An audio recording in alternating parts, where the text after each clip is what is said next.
Right, ladies and gentlemen, thank you for coming back. It's a very humid afternoon, so we've opened the door with the hope that a bit of breeze might make you feel more enthused about the prospect of Brexit. I doubt it, but it's possible.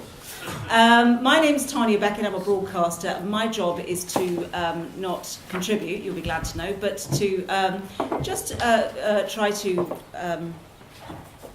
get the questions going from you. We're supposed to get you participating because that way we get some interesting questions. If we rely on mine, we might not.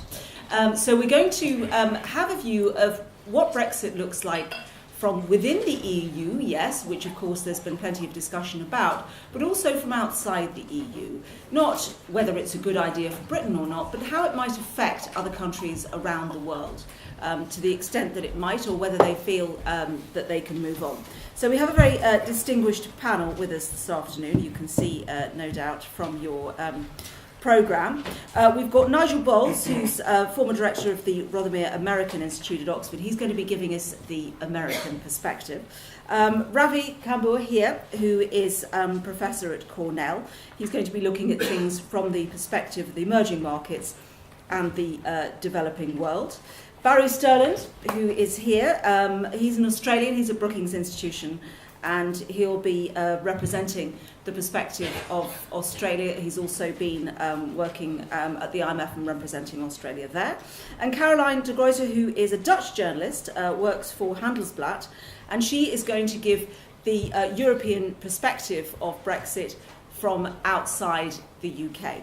So given that that seems a very logical place to start, I'm going to ask Caroline to talk to us for a few minutes on what she's gathered so far. Caroline.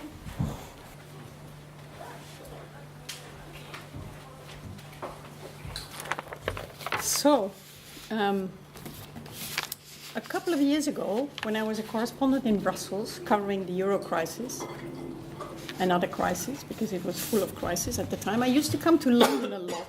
I never came to Oxford in those days. But every time when I would go back and fro, I would think, gosh, there's such a contrast. Brussels is so fatalistic, so depressed. And in London, you know, they know the right way forward. They're looking at the future. I mean, how things have changed. In the audience, several people have already remarked that one presentation is even more depressing than the other. I'm going to make 4 points. The first point is that the EU is moving on very fast from Brexit. There will be a new political ballgame on the continent. And for several member states, I will flesh that out a little for you later, they have no clue how it's going to work, and they're, of course, very eager to find out. So there's a lot of forward thinking all of a sudden. After years and years of stagnation, fatalism, and depression, sincere depression, there is some kind of, the mood is lifting in the EU. It's not because they're glad of Brexit, but because there's a lot of dead weight all of a sudden gone, and they have to move on. Second point is that for all the 27 member states, the preservation of the internal market is much more important, much more, than the trade they have with the United Kingdom. This goes from the smallest to the biggest countries. Point number 3. When power games change on the continent, you will see a lot of countries behaving differently than they did before, especially the small ones. I will tell you later how, I talked to lots of Dutch officials, because nobody in the EU is sadder about Brexit than the Dutch. It was the Dutch who got the UK into the EU in 1973 after 3 attempts. And they have really been trying to avoid a Brexit, but they didn't manage. Now, they used to just phone London if they needed a blocking majority for something. They like to block things, just like the UK. They can't do that any longer. So they have to play a completely different game And other small countries will have to do the same. This means that in the end, in my view, slowly, maybe imperceptibly at first, small countries will become more federalistic, more continental, more European in a way. And my fourth point is that a similar development will probably occur considering the euro. Because Britain, the UK, was let's say the spokesman, the largest member of the non-euro countries. It could slam on the table and make the euro countries change their policies or do concessions. No longer. So I think what you will see, at least in some non-euro countries, you will see a movement towards the eurozone. They will maybe become members. At least in some countries, the discussion has started. So in a way, I'm not going to talk about Brexit at all. Europeans have gotten used to Brexit for many years. I've been a correspondent there for 10 years. We've all seen Britain, the UK, checking out slowly but steadily over the years. I will never forget Ivan Rogers, the former Perm-Rep ambassador of the UK in Brussels, once saying, we are, half in and half out of the European Union. We're not even full-fledged members because of all the opt-outs and things that we don't like. So because of that position, a little bit outside, we tend to see things that the other member states don't see. So we can hold up a mirror. And it's true what he said. That's what the UK was constantly doing in seminars, in working groups, at European summits. And they were very good at it. The problem is, as Ivan emphasized, that the UK became that mirror. They couldn't get out of that role anymore. And once the UK became the mirror, the UK also stopped really understanding what the European Union was about. Even when it was about foreign policy, in which the UK was always a champion in Brussels, they used to send the best people. They always were super good, super well prepared. They would take initiatives, and because they had such an advantage over the others in preparation already, they would easily manage to convince the others too, or at least a lot of them. I think it was already back in 2006 or 7, when you saw the Brits slowly checking out. Not sending the best people any longer, sometimes not sending anybody anymore, or not opening their mouths, while it was on issues of foreign affairs. So all this to mention that Brexit we already started digesting Brexit in Brussels years ago. And that helps you to understand that now that the decision has been taken, we are in a way glad to turn the page, not because we're happy that the UK is leaving, because I assure you most are not. But since this is the reality, the rest is going to move on.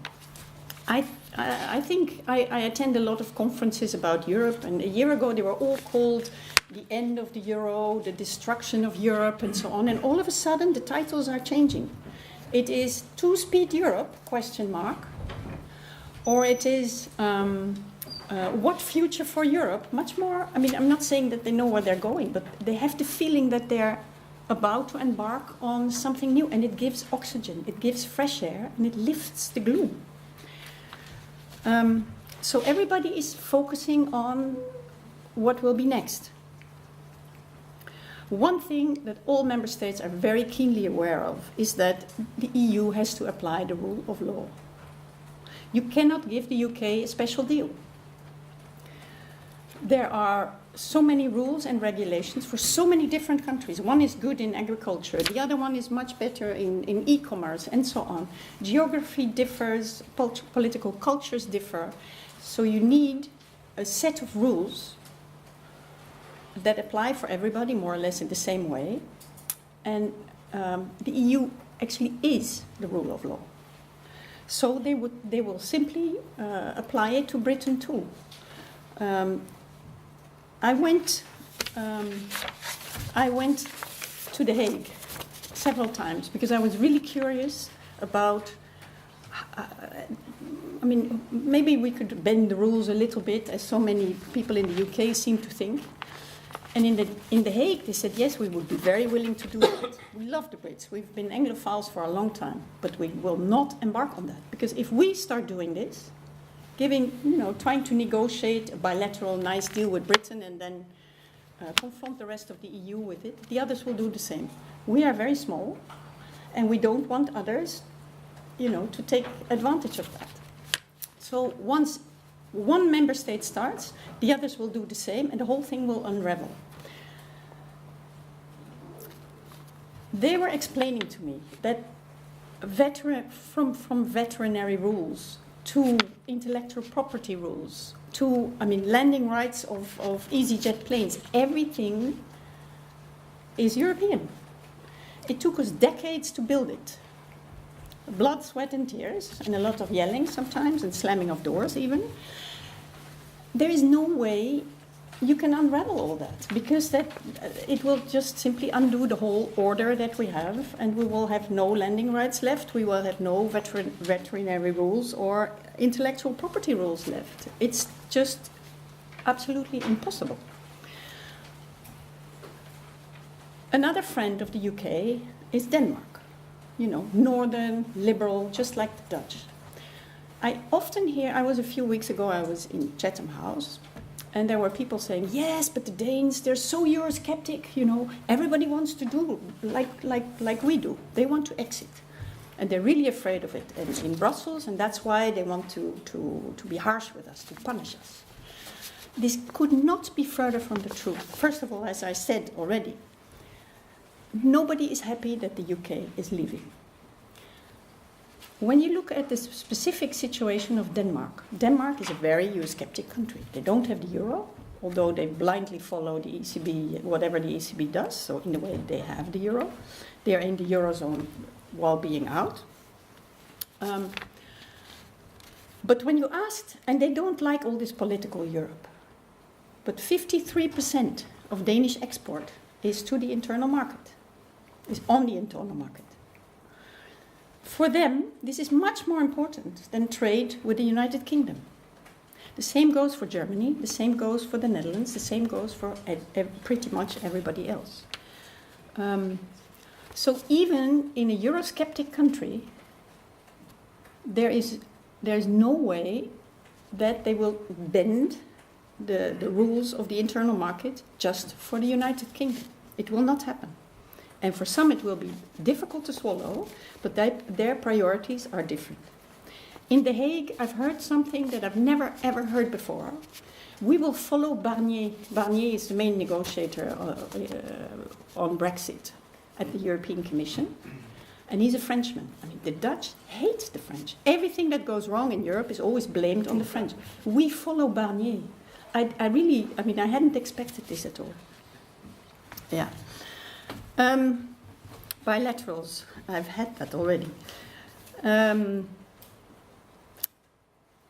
We used to call London if we wanted to launch something. We used to call London if we wanted to block something. One phone call, and we almost had a blocking majority. You needed to find one or two other countries somewhere, which you could usually always find. The Dutch have been extremely lazy, and they've also allowed themselves to be very Eurosceptic, because the Brits were even more Eurosceptic. No longer. What you see already is The Hague sending out people to other capitals, particularly of small countries in Europe, like Austria, where I'm living now, because they need to build new relationships. The same goes for Denmark, the same goes for Sweden, the same goes for Portugal. You need to gang up a lot of small countries in order to be heard in Brussels. Moreover, these have to be lasting coalitions. Because today we help the Slovaks or the Slovenes or God knows who else, And maybe then tomorrow or the day after, they will help us. So that is the completely different ballgame that I'm talking about. Nobody knows exactly what it looks like, but you better be prepared, because everybody's going to defend his own interests. On the euro, we will see the same thing. Oh no, we will also focus more on Germany, I forgot to say. Just after the war, the Netherlands, for instance, was working on a union with the United Kingdom and with the United States. A transatlantic, union based on trade. It failed. And then they heard on the radio that the French and the Germans planned to put their war industries together, and that was the coal and steel community. The Dutch joined that community because they knew they were on the continent. Germany was the biggest trading partner. But we didn't like the Germans very much. We hate the French, but we didn't like the Germans just after the war. That memory is now also fading. So when you ask people in The Hague, the city where you have most friends, does that mean you're going to forge a new kind of alliance with Berlin? They say yes. I mean, we have a lot of projects going, and it's really nice. We used to be back to back with Germany, but looking at London, always. Now we're slowly, and this is just a small Dutch example, now we're slowly turning. We're back to back with the Brits, whom we still love, looking at Berlin. All of a sudden, people are not telling you any longer about the great Dutch history, with our big fleets going to Asia. No, they're telling you about the Hanseatic trade and the Baltic Sea trade. I've never heard that before either. But that's not even everything yet, because with Britain leaving, the north of Europe loses 12% of its voting capacity, more or less. That means that the south is becoming more important. There was a little southern summit a couple of weeks ago in Madrid, organized by the Spanish Prime Minister, Mr. Rajoy. And all of us, I was in Berlin at the time, and they were all following this. I'd never seen that before either. All of a sudden, for the north, it matters what the south is doing. Also completely new.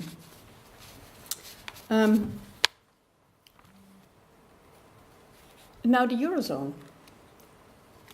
The Eurozone has 19 members, and the rest, they're called the ins, and the rest are the outs.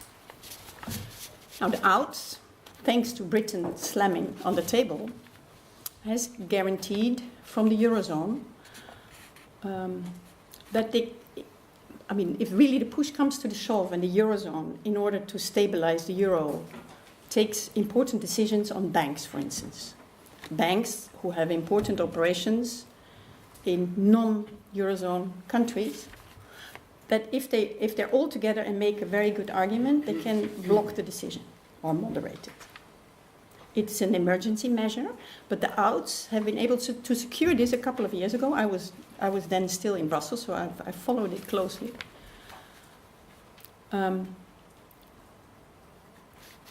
Now, after Brexit, the outs are losing their biggest protagonist in this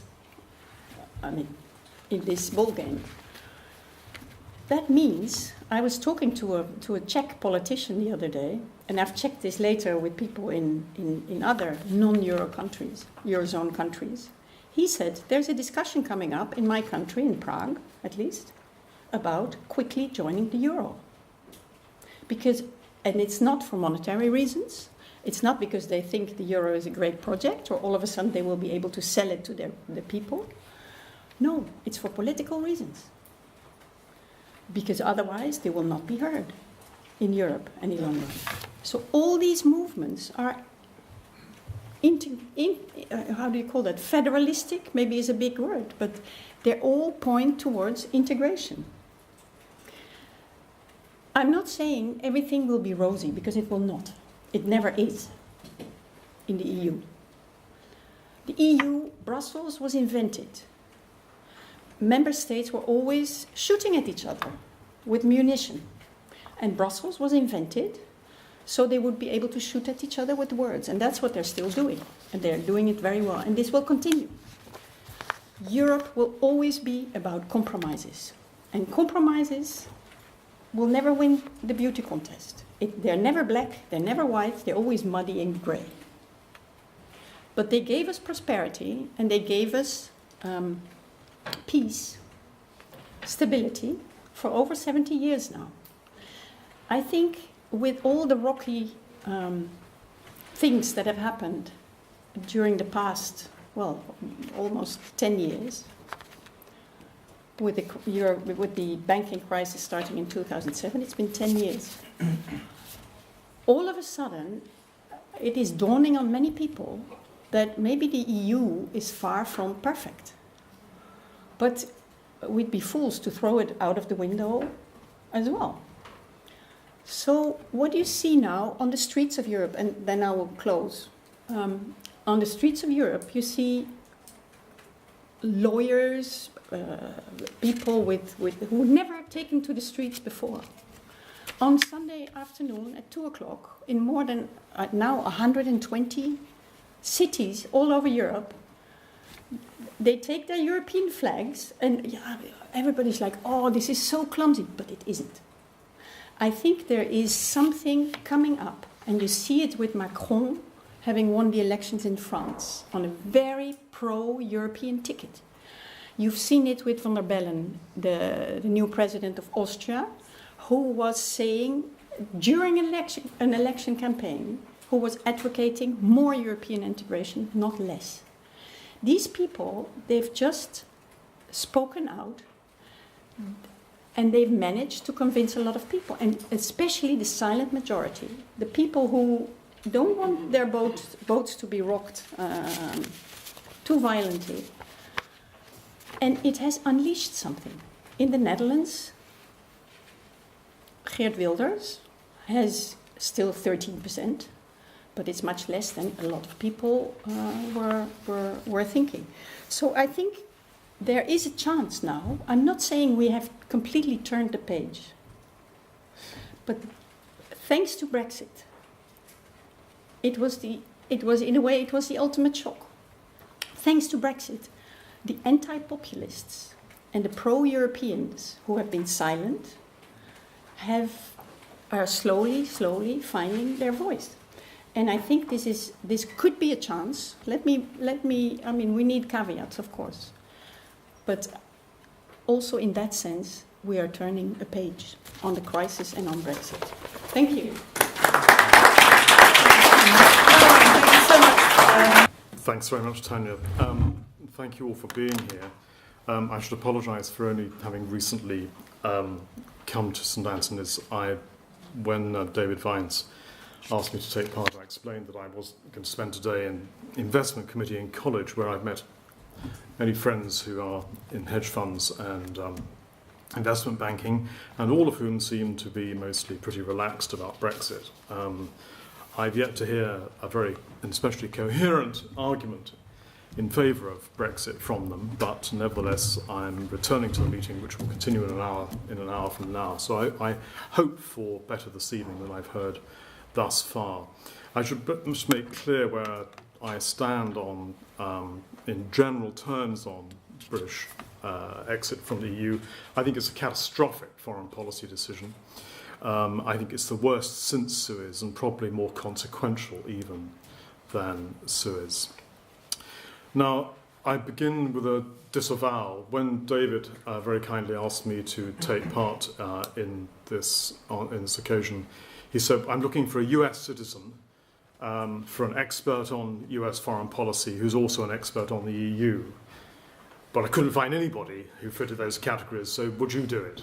So I've agreed to do it, and I'm sorry to be the bearer of bad tidings. What I'm going to try to do is not to offer the US perspective, because there is no single US perspective, but to offer what I take would be an imagined perspective from an internationalist-minded, civilized, moderately liberal Foreign Service officer in the State Department, who of which there are fewer around now than was the case 6 months ago. And this would be, as it were, thoughts in a private conversation with colleagues at official level within the State Department, not for transmission to what passes for political masters in Washington at the moment. Let me just say something about broad US interests. Broad US interests in or of the UK.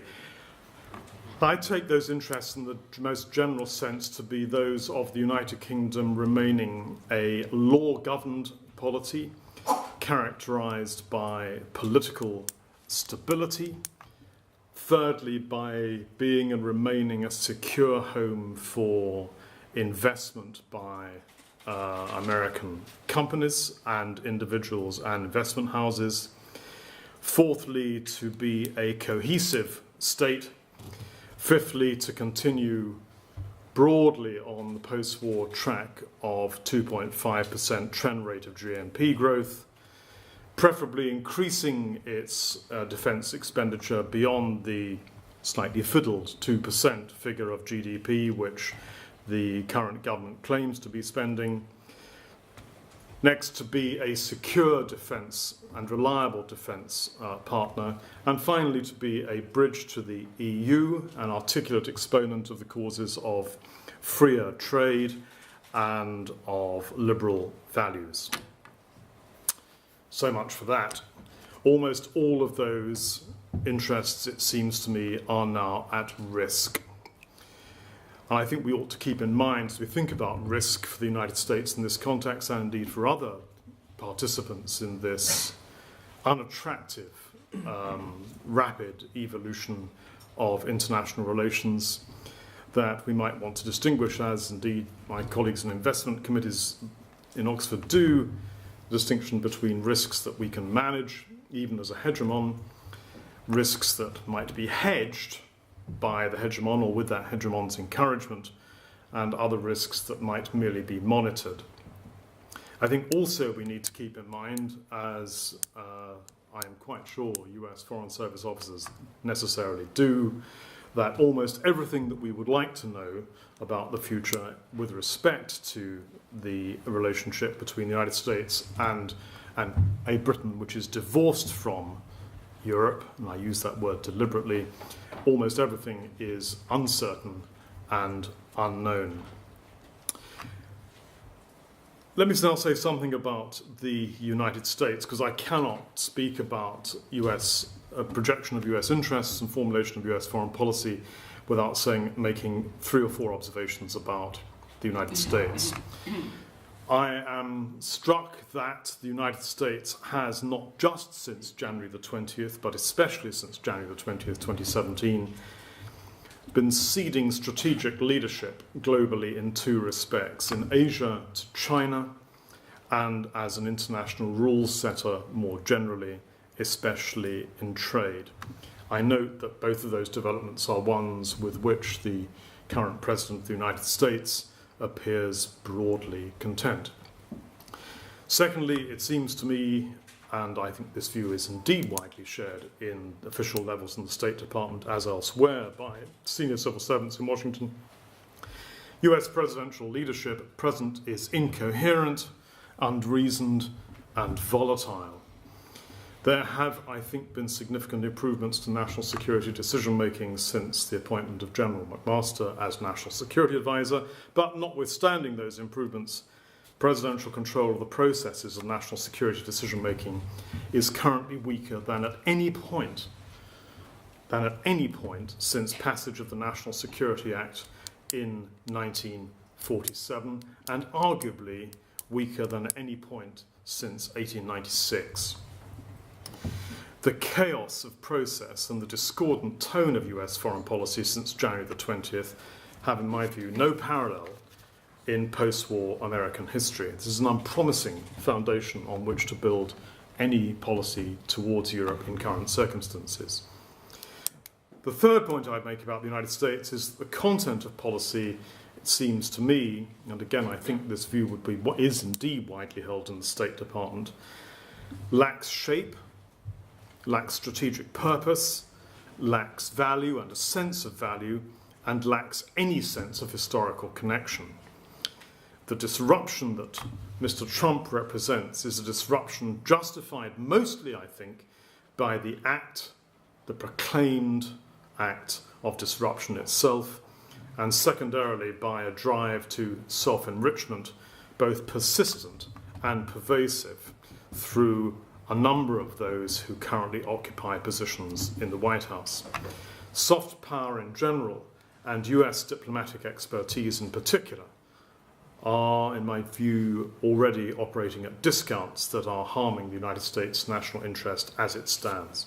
My fourth and final point about the US would be to say that the US commitment to NATO, to the EU as a project, and to the UK as a bridge between the US government and US companies and European continental countries all are at risk, and placed especially at risk by developments both at home and within Europe. Much, I think, looking forward, much, if not everything, now depends upon Franco-German cooperation, upon the possible extension, as Caroline has said, of the Eurozone to provide for an outcome better than the immiseration of Greece and the accumulation of ever larger current account surpluses by Germany. Now let me move on to some perspectives. And I begin with some data, some raw data on trade to give us a sense of where the US and the UK stand. So these data are from 2015. And they show that the United States stands as the UK's largest single export partner, as measured as a state, and second largest import partner, second only to Germany, in terms of trades and services. In 2015, the US accounted for a shade less than 20% of UK's total exports and 11% of total imports, respectively. And in recent years, the time period 2005 to 15, the UK has continually run quite a substantial trade surplus with the United States, with an average value of around 28 billion. That's now sitting at around 40. Second, some data on FDI, foreign direct investment. The United States is the UK's largest single inward and outward investor in terms of FDI positions. The US stands as the largest single inward investor into the UK and the largest single outward investor for the UK in 2014. It accounts for about a quarter of the UK's total inward and outward FDI. The value of that stock of FDI held by UK investors in the US was just short of 240 billion in 2014, and that's pretty similar to the stock of FDI held in the UK by US investors. That increased rapidly between 2005 and 2014 by about 46% in both cases. Now I want to say something about prospects from an American perspective, looking forward, and I should say in doing this, I'm rather running against my instincts, which are informed by a memory of that sage observation that people who know don't predict, and people who do predict don't know. So here we are, I'm going to predict. It seems to me that the prospects for a US-UK trade agreement, at least one that's favourable to the United Kingdom, are poor. We all recall the alacrity with which pro-Brexit ministers in the UK government spoke in the summer of 2016 of the possibility of such an agreement. I notice that some of those voices are somewhat muted in recent months, but it seems to me that they will collide with the enormous asymmetries in power and negotiating expertise in trade between the UK and the US in the event that trade talks eventually occur. Second, prospects for the stability of the UK viewed from the United States look to Americans to be significantly worse in the wake of Brexit. And I think that's particularly the case if UK GDP growth and UK productivity growth proves to be as weak as US modelling indicates that they both might. Most informed US observers, and I should say that this universe is not large in the United States, most informed US observers of UK politics, UK doesn't matter very much to most Americans most of the time. This comes as a shock to British visitors to the United States, but it is indeed the case. But But I think that there is general agreement among US modelers and analysts that UK GDP growth and UK productivity growth are likely to prove weaker in the wake of a UK divorce from Europe than hitherto.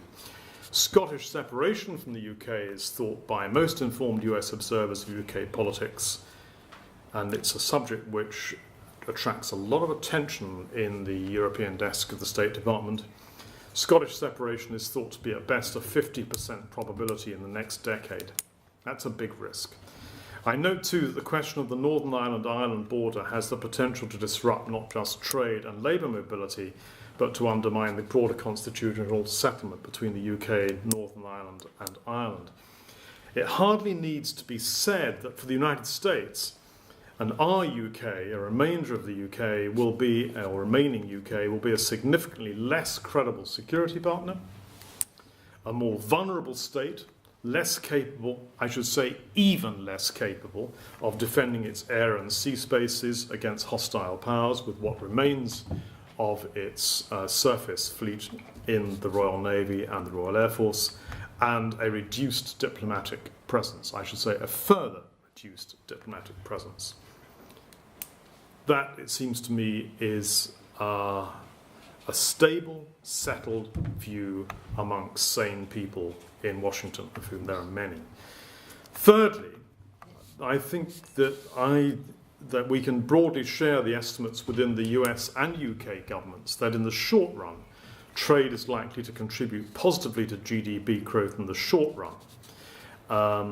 But that's a consequence, it seems to me, of more competitive UK exports following sterling's weakening, not of fundamentally enhanced trading circumstances given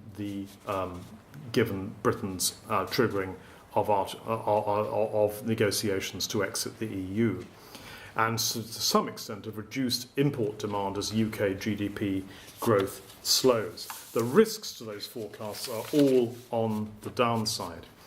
In the longer term, the US perspective, the core US perspective, is that the UK labour market will be incapable of meeting the UK economy's needs both in quantity and quality. Only with significant improvements in labour productivity made by, for example, major improvements in infrastructure, and secondly, reforms to labour markets and education, training and apprenticeship arrangements, and thirdly, with either a return to or maintenance of a liberal immigration system. Only under those three conditions will the UK labour market be able to meet employers' requirements. If those three conditions are not met, as I think they will not be, the welfare losses to the UK will exceed those that are in any case likely to flow from the UK's voluntary departure from the world's largest free trade bloc. Some of you will have read, no doubt, Monique Ebel's recent paper for the National Institute of Economic and Social Research. That finds much support in modelling by US government agencies. Let me just very briefly sketch out what Ebel finds. She finds that leaving the single market will be associated with a long-term reduction in total UK trade of between 22 and 30%, depending on whether the UK concludes an FTA, free trade agreement, with the EU or not. The estimated increases in trade from concluding FTAs with all of the BRIC countries are much smaller, just over 2%. They're insignificant. While concluding FTAs with all of the Anglo-American countries, the United States, Canada, Australia, and New Zealand, is associated with a long-term increase in total UK trade of less than 3%. So again, extraordinarily small, and a sixth of the difference made by the long-term reduction in total UK trade with the EU. That stark difference reflects that the single market is a very deep and comprehensive trade agreement aimed at reducing non-tariff barriers, whilst most non-EU FTAs seem to be quite ineffective at reducing non-tariff barriers that are important for services trade. And the United States, of course, has a wonderful running experiment in this arrangement because it itself has very low non-tariff barriers between the states of the United States. She concludes that if the UK replaces single market membership with an FTA with the EU, that trading goods with the EU would nevertheless decline by 35% in the long term, whilst trade in services with the EU would fall by 60% in the long term, reflecting the EU's focus on reducing non-tariff barriers for services. I see no upside here at all, and I have not yet heard an argument to the contrary. So let me just conclude with 4 observations. I think, broadly speaking, the view of our hypothesized Foreign Service officer in the United States State Department is that she thinks that, 1, UK politicians have in public, at least, understated Brexit's probable harm to trade volume and quality in the long term, which I define as 10 years and more. Second, that the risks to the UK's durability as a cohesive state have similarly been underestimated, and that the threats to that cohesion will rise as public appreciation of the first point becomes more apparent, as the public becomes aware of just what the scale of the trade-off between closing off immigration and exiting the EU's, what the implications that are for UK growth, UK trade, and UK productivity. Third, that the United Kingdom will be a significantly less capable, less wealthy, and less reliable partner of the United States in the long term as a result of an exit from the EU on the broad terms that the EU are likely to succeed in imposing, which looks to me preciously close to a divorce. And fourthly, that from a US perspective, the United Kingdom will nevertheless matter less than the impulsive unilateral executive actions by the President of the United States that in themselves damage the United States' strategic interest in free trade, free markets, relatively free movement of peoples, international rule setting, and guarantees of international security order. So it is comprehensively bad.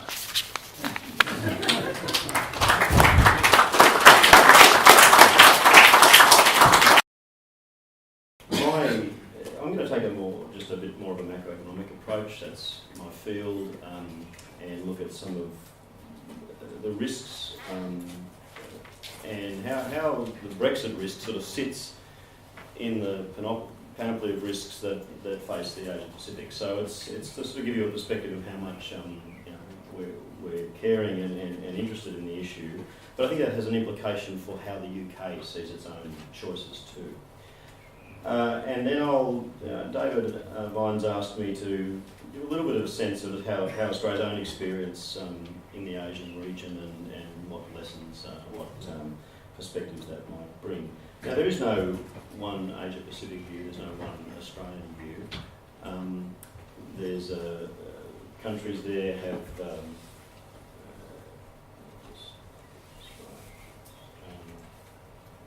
countries have quite different trade profiles, but from this I think you can get a sense of the view of the risks posed by Brexit, the size of the trade with the EU.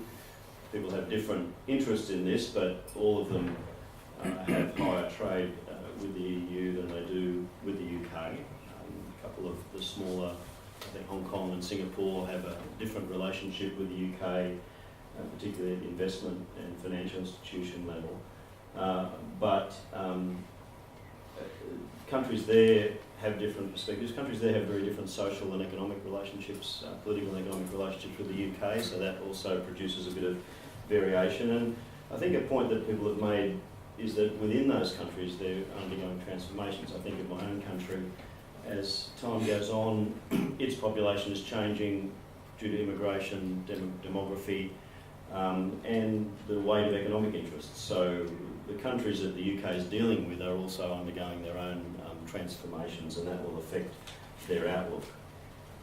So you're just hearing one Asia Pacific view, one Australian perspective today, and I just want to go through how we would see Brexit risks really ranked against other risks for a short time. Now, I think Brexit injected new uncertainty in the global economy, and the time it came mattered, and I think why it caused such a reaction mattered. In the mid-2016, the world was grappling with deflationary pressures, very strong in Europe. The issues with European banks were to the fore. It came at a time when you could see that rising protectionist sentiment, and so Brexit was playing into that risk. And also China, the Chinese economy was suffering its own instability in foreign exchange markets and financial markets at that time. So when the Brexit vote came, it was a particularly difficult constellation of risks. Now, there's been some improvement in those dimensions. There's been some stepping back, I would think, too, as the previous speaker was talking about. But there's been a better run of data. We're now talking about a more solid recovery in the US. Even the European data has turned up. The Chinese economy seems to have stabilised a bit. But it's still taking place against quite an elevated sense of macroeconomic risk. And I think Nigel's mentioned one of those that's very salient in the Asian region. The focus on US policy actions has been enormous. I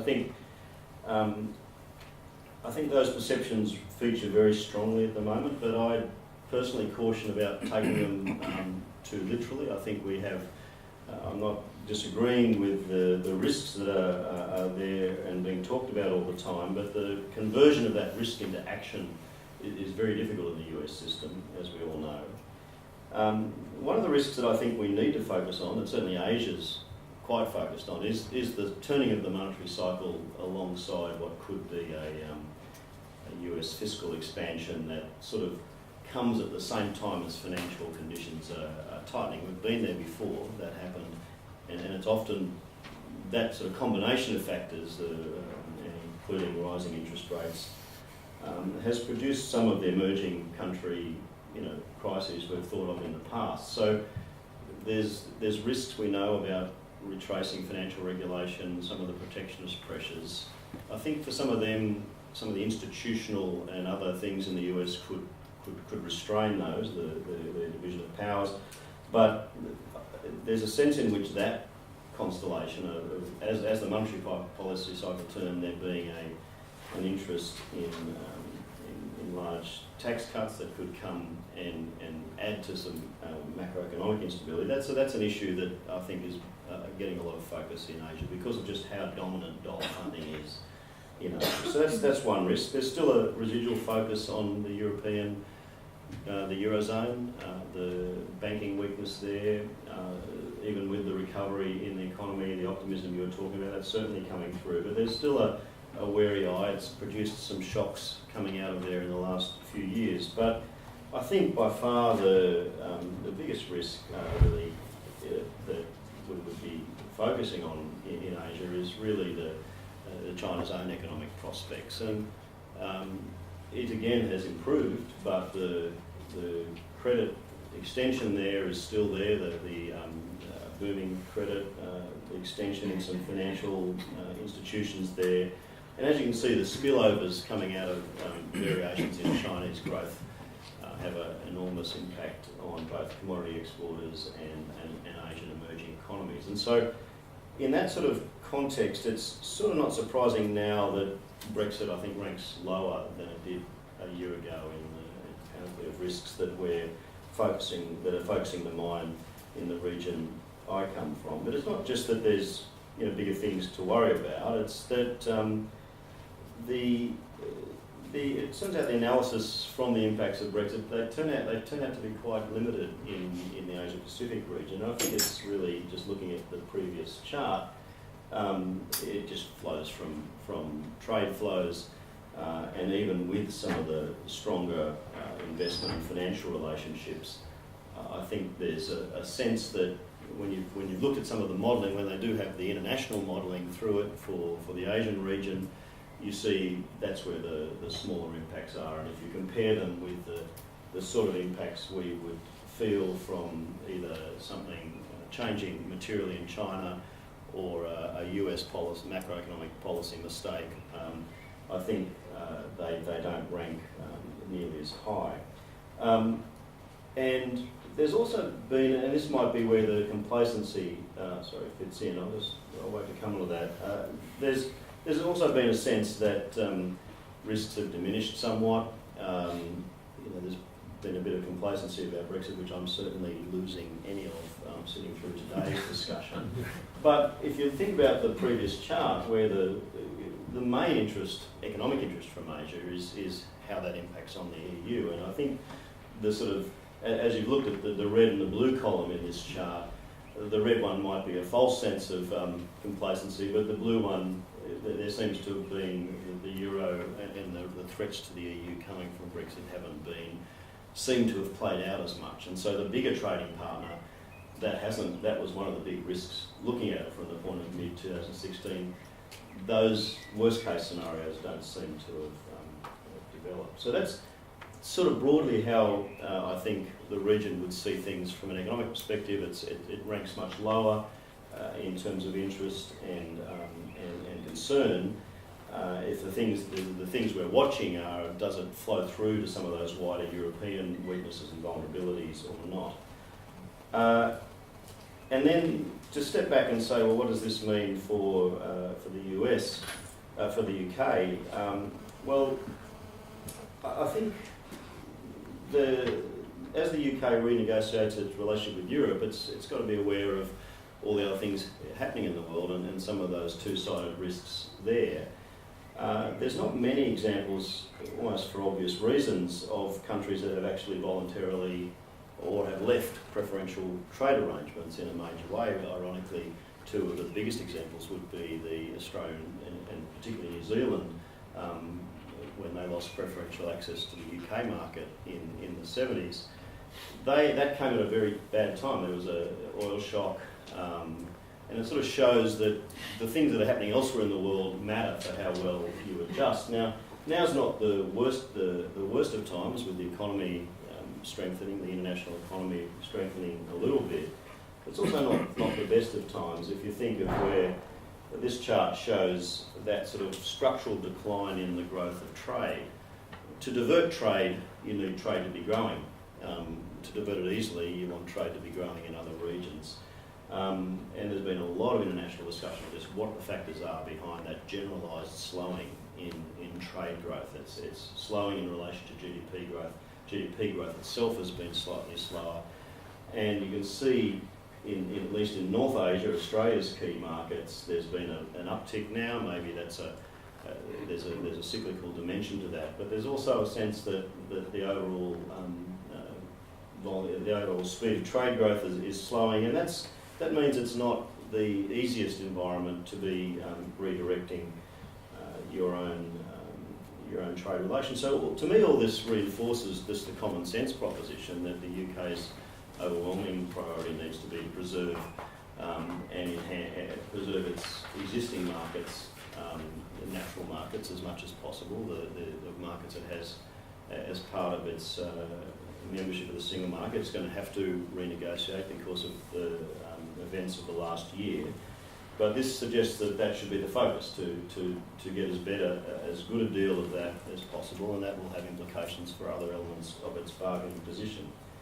Now, looking at just Australia's own experience, I'll just make a few points. Australia had its key trade decisions early on were unilateral trade liberalisation. As the trade specialists in this room understand, this is just a chart. If you went back to the 60s, that effective tariff rate was higher again. It's been opening our economy unilaterally, complemented with quite significant strengthening of domestic competition and macroeconomic frameworks. Has been the heart, I think, of the Australian economic story in the past several decades. And they've seemed to be, and with a skilled and high skilled migration program. These have been seen to be self-reinforcing, sort of complementary policies.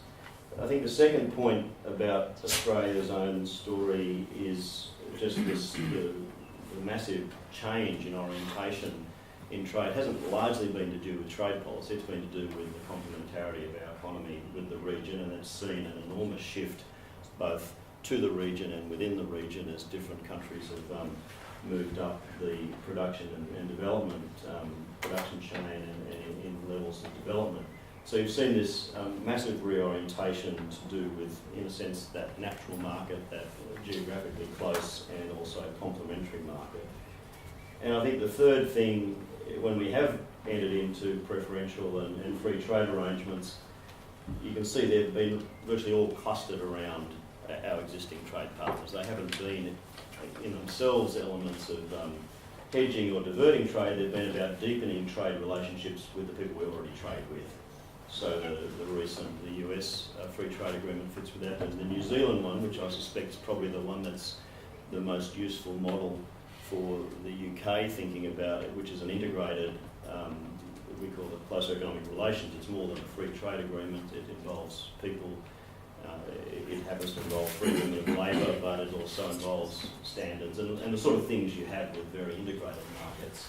But we've hedged within those countries in a sense so in China, the Chinese free trade has emphasised service trade, and it seemed to be in China's interest to open that market in a safe way with a smaller advanced economy and experiment with its own domestic reform program, and gave quite good access to services. But that takes a long time. I think that message that these are difficult trade negotiations and don't come easily is an important one. So they're some three elements, just some perspectives from Australia. I think what would the policy implications for the UK? I think there's a lot of focus on the EU relationship at the moment for good reason, but the first element I think is there needs to be a parallel focus in keeping your domestic policy frameworks efficient and as well as ensuring that smooth transition. So that can be lost sometimes when the focus is all external, but what you're doing domestically about innovation, about competitiveness matters enormously, and it's not all about trade, although trade is very important. The second element is, to me, that the common sense observation that you focus on your natural markets with or your energy rather than necessarily looking to that wider group of trade relationships to make up for the numbers just don't add up. The size of the trade relationship with the EU and the size of the potential in other ones coming off such low bases, I don't think the maths works. So that's just a common sense. It's almost so common sense it's not worth saying, but I think it is worth saying that has to be a priority. And then it doesn't hurt to partially hedge and to increase the efforts in other relationships. In the US relationship's important, but perhaps in the Asian economies, but they're not either or, they're both and. They involve more effort in aggregate because the country is facing more challenges. Now that I won't talk a lot about, I'll talk a bit more in the paper about what that means for economic diplomacy. I think that suggests focusing on the traditional markets. I was taken by Calypso's equations this morning. It means sophisticated and wide economic diplomacy with both Europe as a collective and bilateral countries in Europe to try and change those inequality, those perceptions of the various parameters in your equations to the UK's favour. It involves, so Europe has to be supportive, the economic diplomacy has to support that common sense focus. I think then some mild hedging and developing of a broader set of relationships with large emerging economies. The G20 becomes even more important in that context in some of the multilateral fora. There needs to be perhaps even more sensitivity to some of the agendas that some of the big emerging economies care about. So that's, to me, where economic diplomacy should be just supporting this common sense notion that the primary goal has to be to secure as good access to the European market as possible, with some broadening around the edges that can help that the inevitable reductions in access that will come as a result of that process. So I'll leave the rest for questions and pass over to the next speaker. Right, so we've heard, thank you very much. Good, well, thank you very much indeed. My brief from David and Adam is to look at Brexit and the developing world. I'm going to basically make 3 points. Firstly, that from the macro global arithmetic, a sort of similar point to the point that Barry made, actually there's not that much of an impact on the developing world as a whole of Brexit. Second, but when you dig beneath this broad macro neutrality, there might be very specific micro channels through which there might be an impact. But these channels and the impact depend upon it's not Brexit per se, but what Britain does post-Brexit. It's the post-Brexit policy which will determine these specific channels of impact. And third, I think, is perhaps the biggest impact, and this is more qualitative and so on, is going to be in the realm of ideas, narrative, and discourse in the developing world, the experience of Brexit. So those are my 3 points that I'm going to be making. So the first point is the simplest one to make. Basically, it's the macro global arithmetic, somewhat along the lines that Barry was saying, essentially means there won't be that much of an impact. The way we usually do these international models is you have, just think of it as you have the advanced country module and you have the developing country module, and you have sort of relationships between them and so on. And of course, the old story was that the advanced countries were the engine that was driving the developing country growth. Even that formulation is now being questioned, particularly after the crisis, when in fact it was the developing countries who drove growth in the advanced economy. So that basic formulation itself is being questioned. But even if that was valid, just think of Swathi's numbers in terms of the impact on British, let's say British GDP of between 1% to 9%. Those are big numbers for Britain, but actually, since Britain is 2 to 3% of the world GDP, when you multiply that by that, the total impact on global growth, and therefore the impact then on developing country growth, is not going to be that much. Essentially, that's the arithmetic essentially says that, broadly speaking, in macro terms, there's not going to be that much impact of Brexit on developing countries. So that's my first point. Second point is, there are micro channels. Once you get beneath this broad macro neutrality, there are in fact micro channels where there might be very specific effects. Of course you can, and this is what we see in many newspapers, you trace through a particular impact and say, this sector, etc., and then something in Ghana is affected by Brexit. And that you can find no matter where. And another example would be exchange rates. We're seeing a devaluation in the pound. If you're in the tourist industry in Sri Lanka, obviously you worry about Brits not coming to Sri Lanka, but you also worry that Australians might now be going to Britain rather than coming to Sri Lanka. So there's some very specific channels through the exchange rate channel, for example, where specific countries and specific sectors might be affected. But here are two more systemic issues where they might at this level of micro channels. One is to do with Britain's trade policy towards the poorest countries.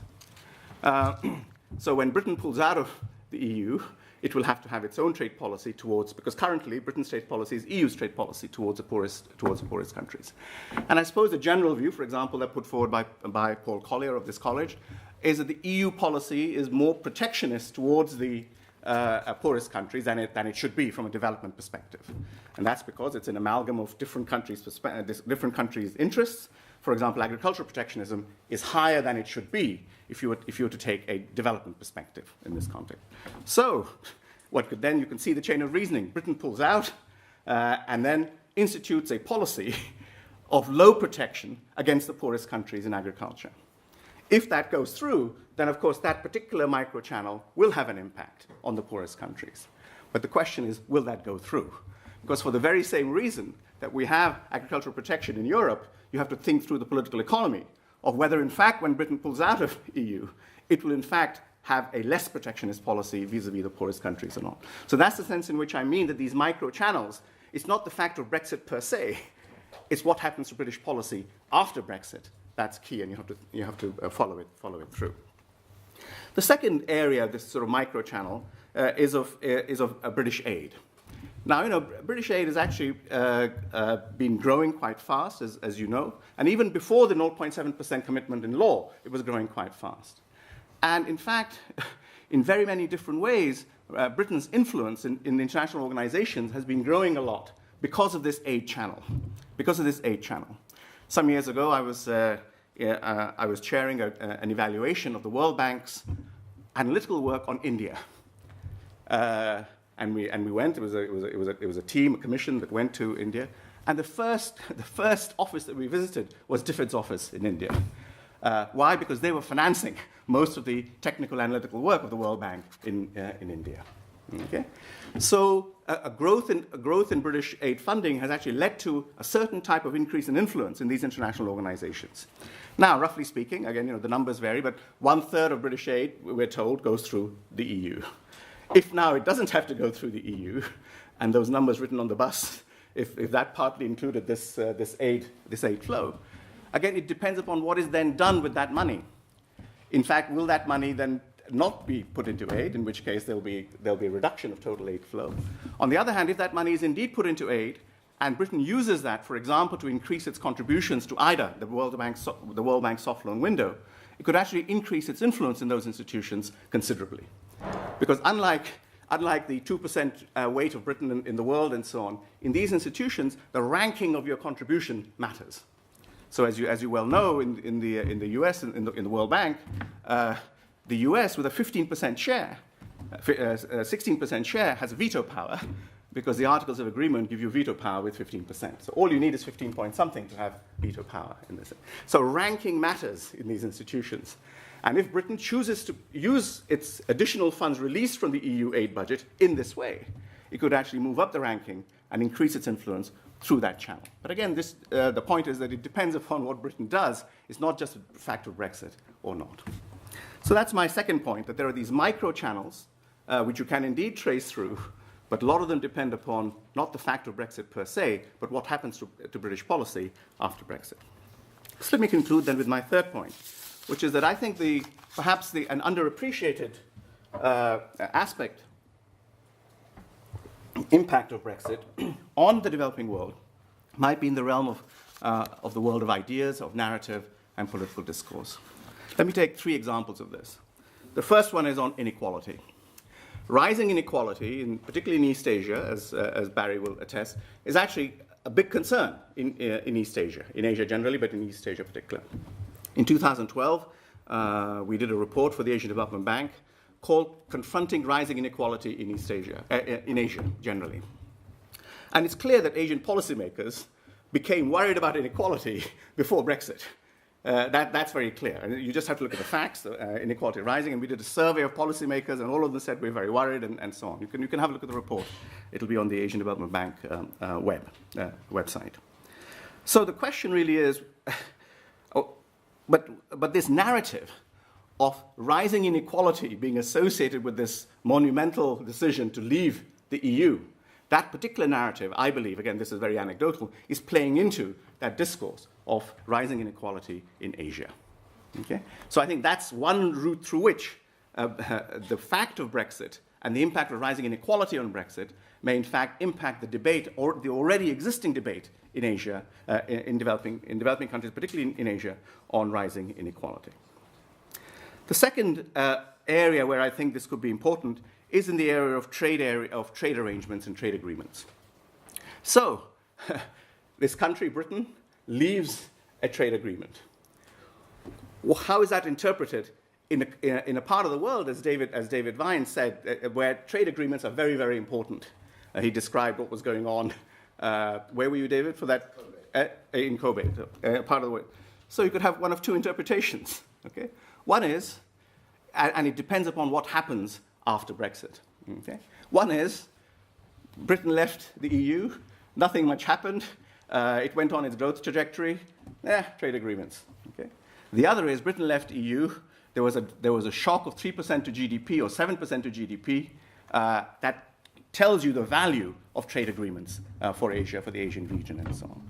So I think this is a second aspect of how in the world of ideas and discourse, Brexit and its consequences are going to be, in my view, will feed into the discussion in the developing world. And the third and final area in which I think Brexit will feed into the discourse is that on migration. We've obviously talked a lot about the impact of migration on the Brexit decision and Brexit voting and so on, and indeed the Brexit discourse in Britain. Migration is also an issue in East Asia, for example. Okay? You only have to go to Malaysia, you have to walk around the streets of Kuala Lumpur, and you will know that there's a migration issue. You have to talk to Malaysian trade unionists, and you will know that there's a migration issue in Malaysia. Okay? From Indonesia to Malaysia, right the way across this region. In southern Africa, there's a migration issue as well. Okay? And these discussions about migration are not a specifically European thing. They're an Asian thing, they're an African thing, etc. And they're ongoing now. They're ongoing discussion about what to do about this. And I think the fact that migration was such a dominant issue in Brexit is playing into and will play into the discussions in Asia and in Africa on what policies countries should adopt to the migration pressures that the richer countries in that part of the world are facing. So let me conclude then. 3 points. Macro, not much of an impact. The arithmetic just doesn't give you much of an impact.